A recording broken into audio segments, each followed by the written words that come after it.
unity, civilization, and total chaos.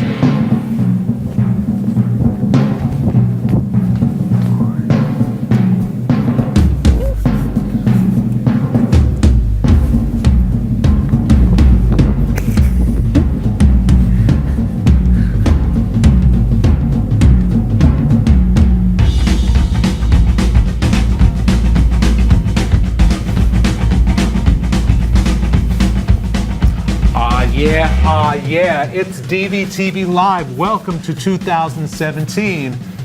My name is it 2017 or 2017? It's 2017. Oh, okay, good. My name is Richard Speziale. And I'm Jeannie. Happy New Year, Jeannie.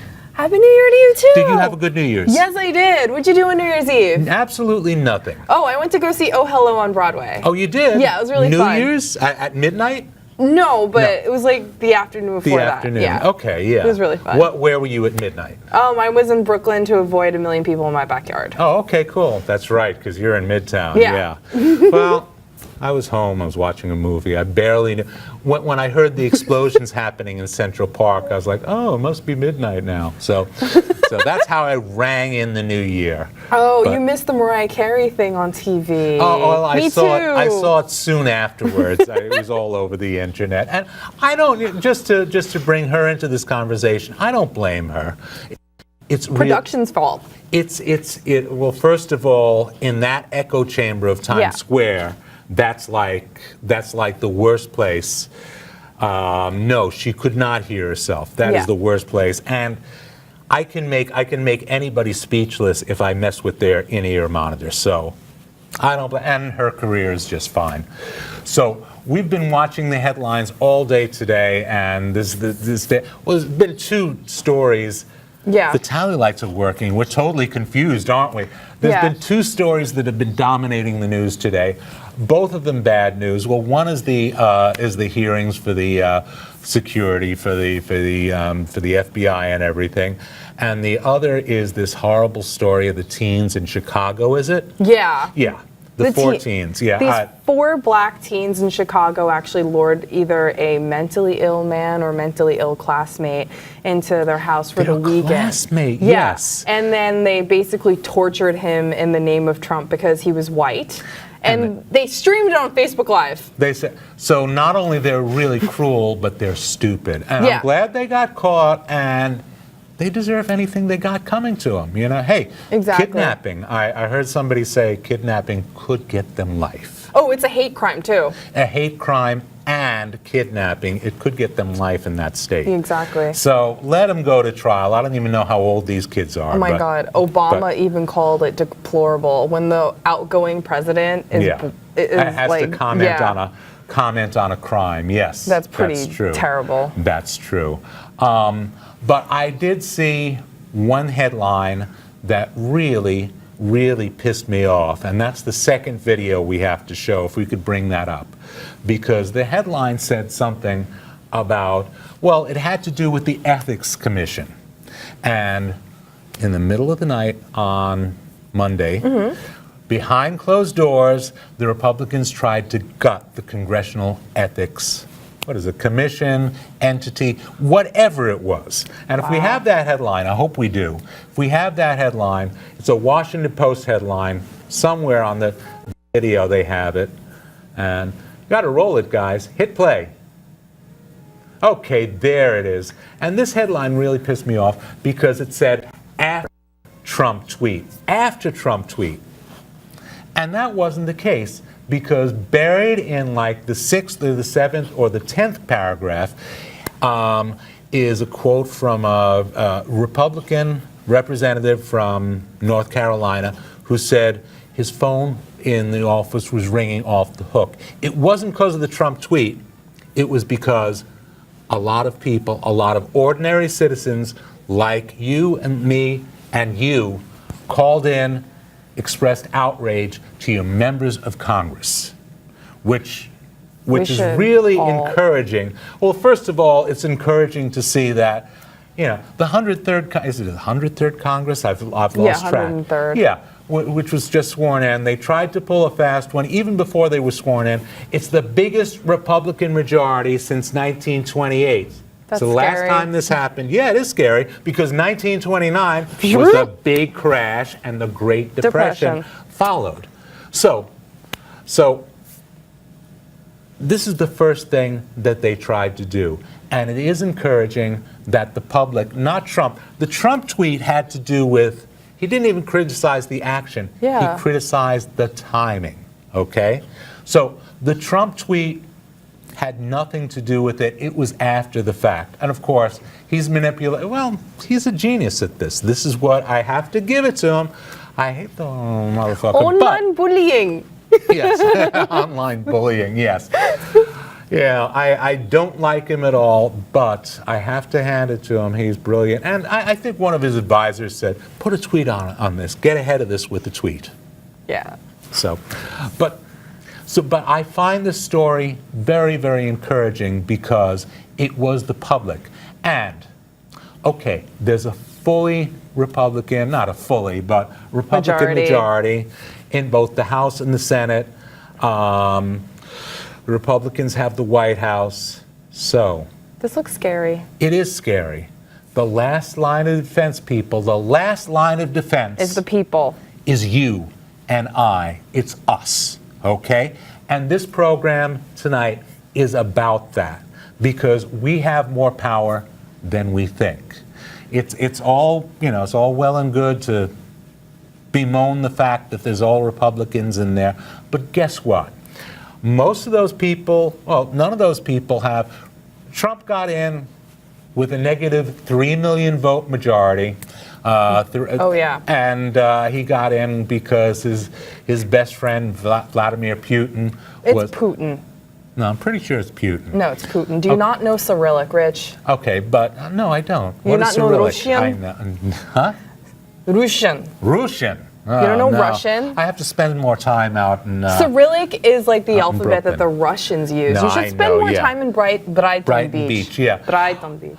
Well, that's how they tracked some of this hacking because they tracked it back to a Cyrillic keyboard. Okay, so that's one of the fingerprints they leave behind. But as I was saying, all is not lost. It is up to us to hold their feet to the fire. Who? The members of Congress. Why? Why do they care? Because They need to get reelected. in 2 years. Yes, every 2 years they're going. And there's another election. It seems like a long way off, but they're already running. They're already thinking about it. They're already. So, how do you go about doing this?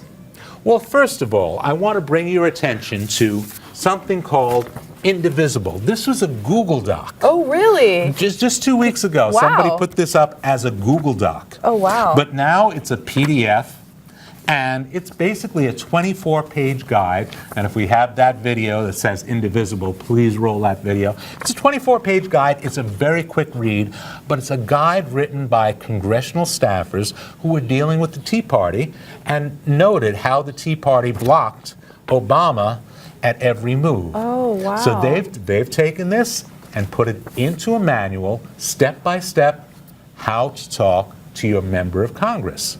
They pay attention. Why? Because they need to get reelected. They're already running. They don't want to hear from their angry constituents because angry constituents are people who are not going to vote for them and going to tell their friends not to vote for them. Yeah. It puts the fear of God into these people, and that's what it's up to us to do. There it is.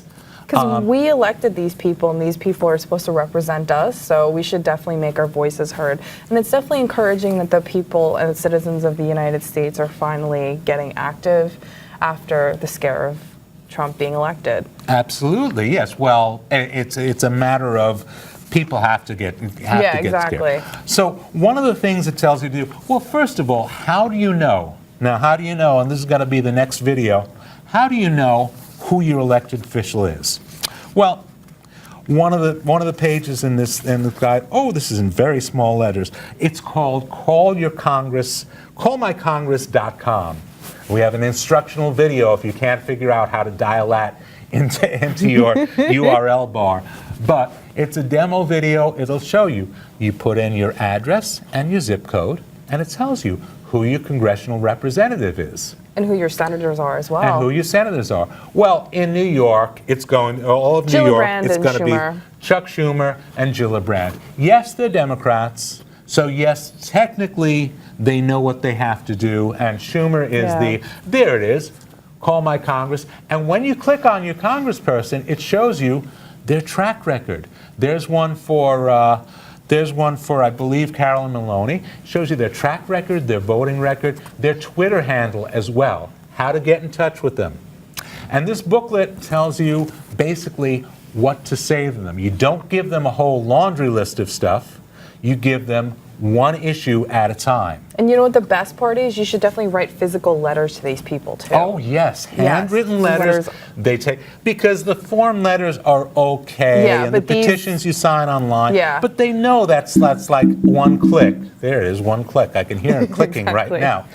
They know that these are form letters. However, a handwritten letter, that goes a long way. Means that they pay attention to that. They see something on an envelope. Yeah, exactly. They say, oh, we better open this. Somebody sat down and took the time. When you get 1,000 of the same kind of thing in the same square mileage area, they have to take notice. You think it's that 14-year-old that Trump talks about in New Jersey that's trying to hack the elections. It could be anybody, but a handwritten letter indicates somebody, one person who cares.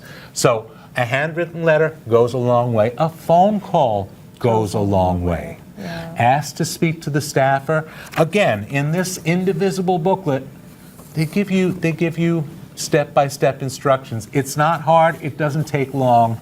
And you'll feel better that you're doing something about it, okay? You'll feel much better once you do that. And if you believe in these candidates, definitely, you know, when the time comes, donate money to their campaign if you can. If you can, yes. But that's the classic way of influencing American elected officials. Yes, that's the definite way to get their attention. But it costs money to do that. That's true. Yes. Look at Trump. You know, with the story I didn't talk about. What? I have to apologize to the control room. We're going way out of order tonight. But the one story I didn't talk about, and the one thing that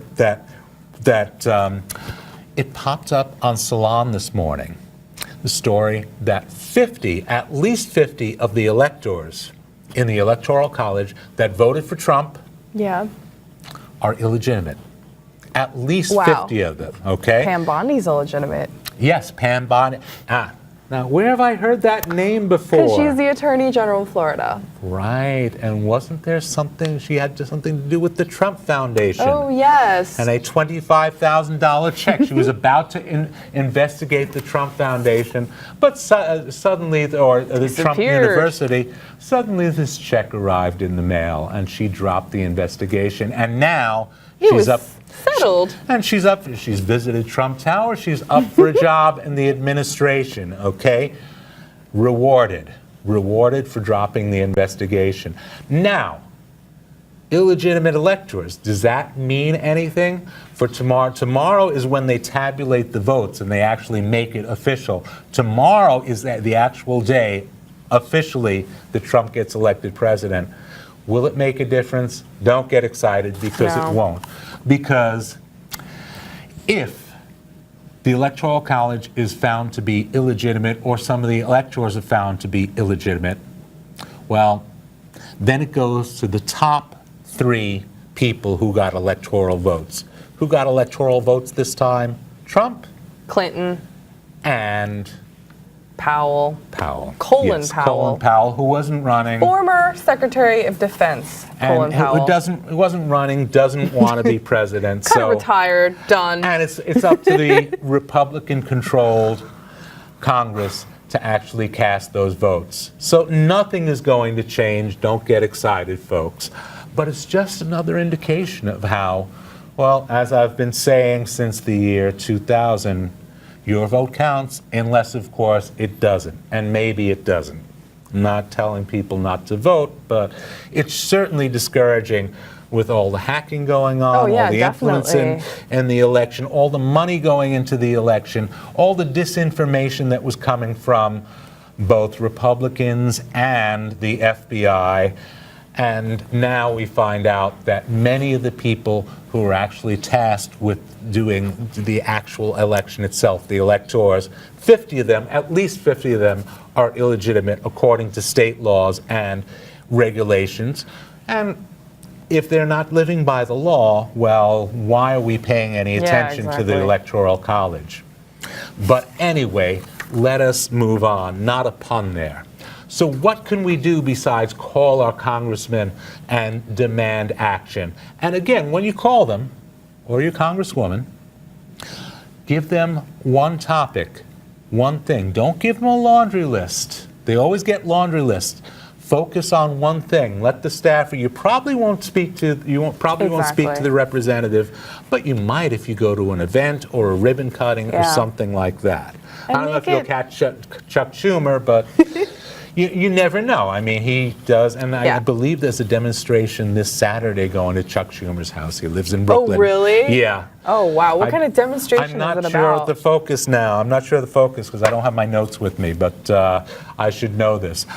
But a demonstration is not a great way to talk to you. You know, they probably won't come out. They might buy you pizza, like they did when they sat in on Jefferson Beauregard Sessions' office the other day. The president of the NAACP and others sat in on his office, and he bought them pizza and Coke and stuff. That's nice. But this is one of the things you can talk to your representative about if you are opposed to any of Trump's nominees. Hopefully you're opposed to many of Trump's nominees. Raise your objections. Most of them have to go through Congress. Exactly. They have hearings. They have to be approved.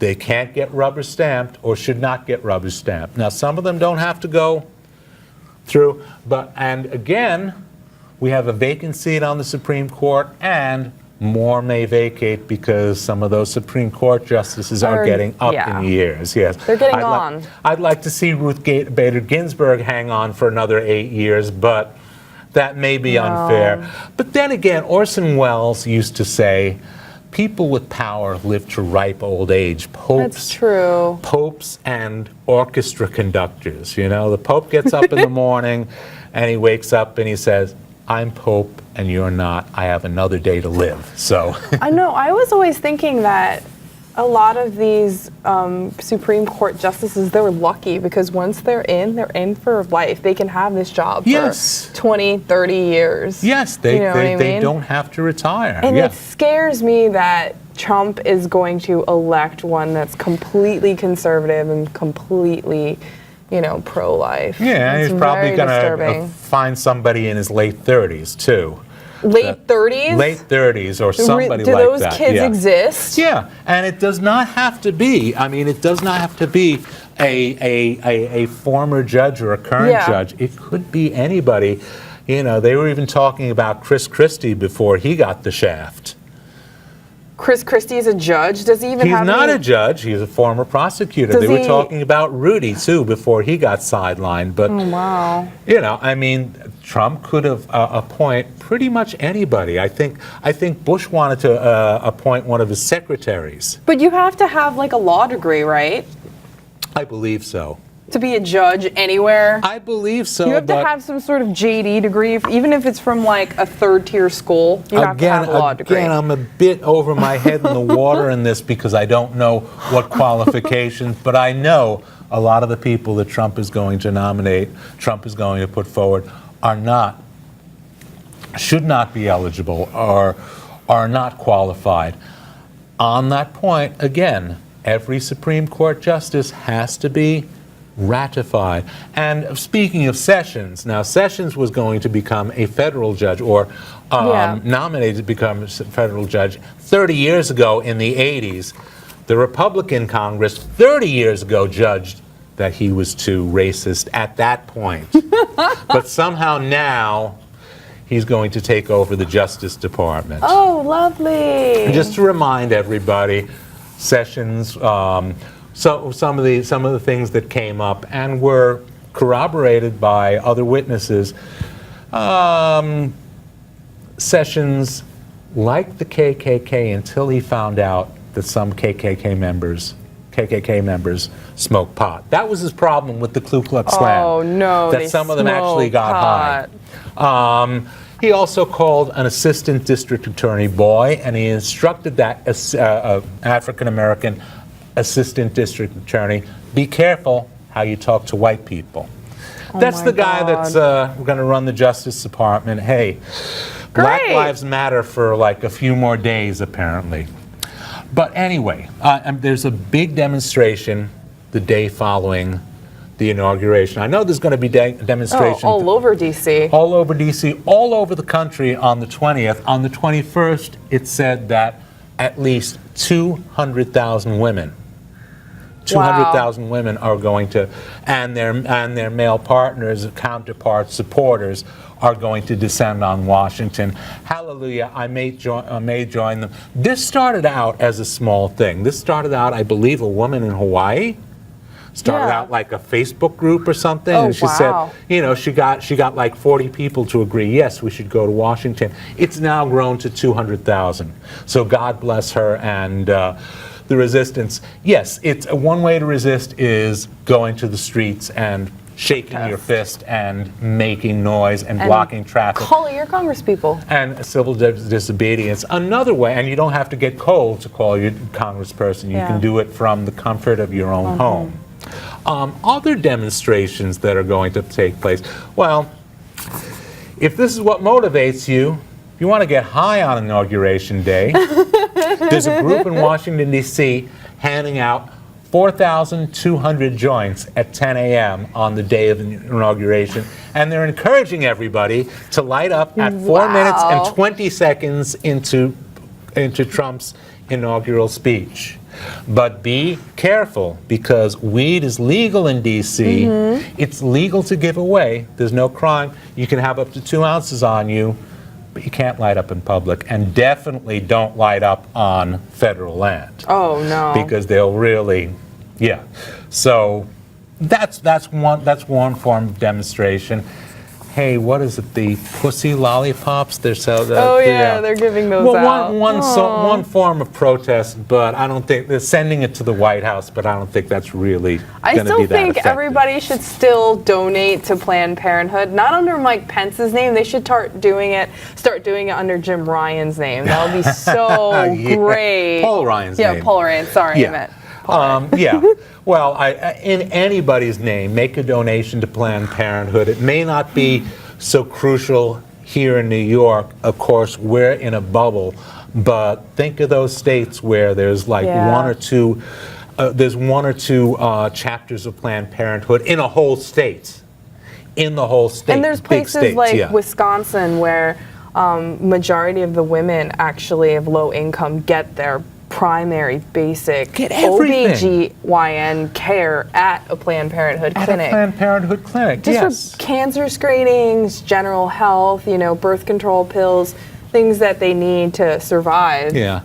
And from what you told me, now Ryan is threatening to kill the funding to Planned Parenthood. That's his first thing on his agenda. And of course, let us remind everybody that the federal funds that go to Planned Parenthood do not go to any abortion activity. They can't by federal law. So the federal funds that go are strictly for women's health care that go to Planned Parenthood. Exactly. So yes, there have been, since the election, there have been over 300,000 contributions to Planned Parenthood. 82,000 of them have been in Pence's name. And I suspect there's going to be a bunch in Ryan's name very soon. Oh, that would be really fun. That would be fun, yes. But again, Ryan is the Speaker of the House, but he has a lot of House members, Republicans and Democrats, to deal with, okay? Oh, like Nancy Pelosi, our favorite. So again, calling your congressperson, haranguing them on the phone, haranguing their staff, writing a handwritten letter, that's very important. It's a very important part of the resistance and can be very effective. Yes, definitely, especially if you get a bunch of people to do the same thing in a specific square mile area. Oh yes, if they see it's all coming from one district. Yeah, Yes, one area. absolutely. But get other people to do this. I was talking about the Indivisible booklet. Now, again, everybody that we mentioned, and if you're in New York, your representative is either Vasquez or Maloney, Gerald Nadler, and who's the fourth one? Oh, on the I have to look here, and Espeon uptown. Yes, so they're all Democrats. There are 2 senators are Democrats, but this booklet becomes more important as you move out into the flyover zone of America. Okay. There's a lot of all the Trump districts. This is where it's going to be important. Again, Trump had his buddy. Stick it to him. Trump had his buddy hack the election or hack the details of the election and influence the election. But these senators, these Congress people don't, and many of them are up for re-election in 2 years. You know what they said? What? They said that the news actually has said that the senior intelligent officials of the United States has said only very senior, very smart people in the Russian intelligence system would have had the ability to pull off such attacks. So, it's definitely not like some 14-year-old. Yeah, no, it's not. It's not some 14-year-old in New Jersey. Trump had this statement, this absurd statement earlier this week. I know a lot about hacking. He doesn't even use a computer, folks. He does not even use a computer. He doesn't even send email. That's how primitive this guy is. God. And he said, "Oh, my 10-year-old son knows a lot." Well, so don't take his word on anything having to do with tech. He also said that he would make an announcement today.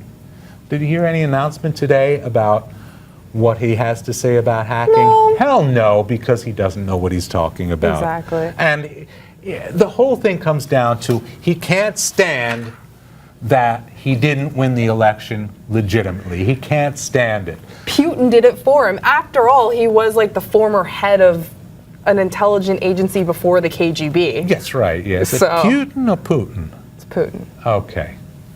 We've settled that. We have settled that. So get involved, take to the streets, but definitely contract your member of Congress. You said Let contact. them know. You said contract. Oh, contract, whatever. Take a contract out on them too. Okay? Take some action. You are the last line of defense. And I want to thank you and you and you and all of you for watching tonight.